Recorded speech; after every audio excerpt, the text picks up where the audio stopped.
Join me once again as we continue our adventures of Nonfiction November Book Talks. Today, I bring you one of the greatest books ever written, and I mean that. Definitely 5 out of 5 stars. Let's just get that out of the way right now. I Know Why the Caged Bird Sings by Maya Angelou is a book that you need to read. Check it out, buy it, read it as an ebook, whatever it is that you need to do. This is one of those books that I feel every human being ought to read at some point in life. I think it helps to read the book when you're growing up as a teenager, maybe in high school or in college. It'd be a great time to read the book, but whenever you can work this book into your life, try to make it happen. This is nonfiction memoir. This book is told from the point of view, the eyes of an innocent child who suffers so much. And I have to give you a trigger warning of abuse and rape and horrible racism as Maya Angelou grew up in the American South in the 1930s and 1940s.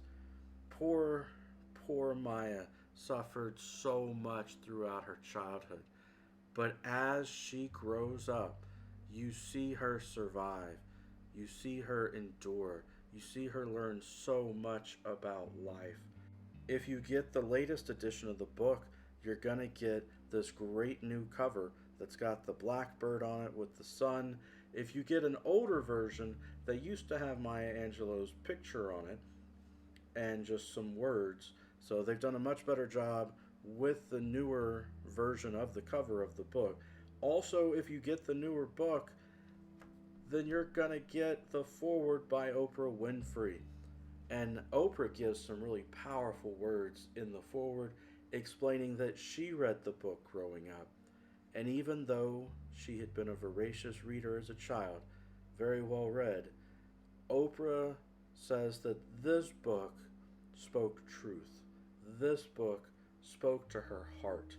For the first time ever, a book really reached her in a way that she felt it touched her soul.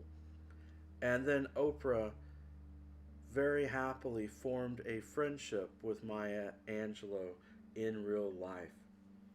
This book is part of a series, so if you're the type of reader who enjoys a big series, you can read the entire series. Though certainly the book stands alone as you get the childhood and school years of Maya Angelou told in it. If you want to read the entire series, though, Maya Angelou wrote 7 memoirs. This is I Know Why the Caged Bird Sings.